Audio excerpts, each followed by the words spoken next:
CBC Boxing. So, as usual, I was going through boxingscene.com and I saw an article that kind of caught my eye. It's on Tyson Fury has apparently received several offers to make a movie on his life. Now, I look back on this, I kind of reflected back and I thought, you know what? That isn't even a bad idea. Tyson Fury has actually had a very, very interesting boxing career. I mean, when you talk about boxing career and Tyson Fury, you kind of start it from the Klitschko bout. Because unfortunately he didn't fight David Haye. I think before Klitschko he was meant to fight David Haye, but David Haye pulled out twice. So then he managed to get a shot against Klitschko for all four titles. And at the time, obviously, as we all know, Klitschko was reigning champion for 10 years. But I think starting from Klitschko, that's when Tyson Fury's career started to excel.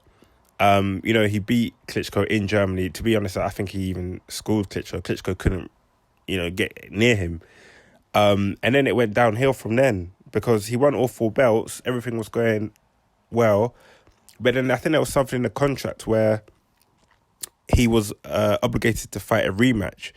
And then because of that, one of the belt holders, it might have been a WBC, I'm not too sure, said, okay, we're going to have to strip you because you're not fulfilling our obligations. So I think that pissed Tyson Fury off. As we all know, he unfortunately went into depression, had anxiety as well, substance abuse. He was on cocaine, partying. He had blown up, gained a hell of a lot of weight, and it got to a point where, we were looking at Tyson Fury thinking, nah, this guy isn't coming back. He's not coming back. And then, he was still talking the talk. He was still saying he'll beat all of these boxers. I think he was out for 3 years. Came back, had a few warm-up fights, then got in the ring with Wilder, the most devastating right hand in a division at the time.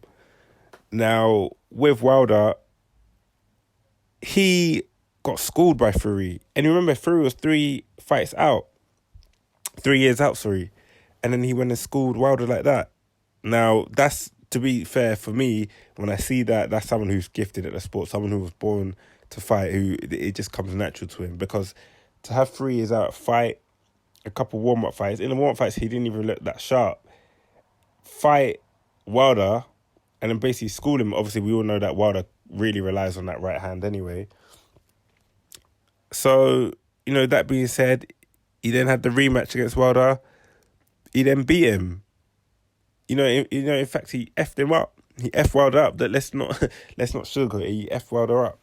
And then now, he's on top of the world. Apparently, he could be fighting Wilder again if the trilogy goes ahead. All this contract stuff and boxing.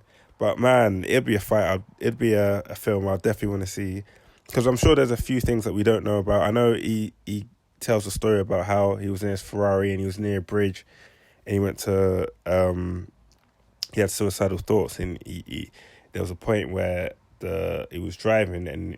Like I said before, he was near a bridge and he was almost going to drive over. So it'd be a very interesting story. I know he's got a book out. I haven't read it. Talk about books. I know Eddie Hearn's got one, but I'll do a review of that. But that won't be until October anyway.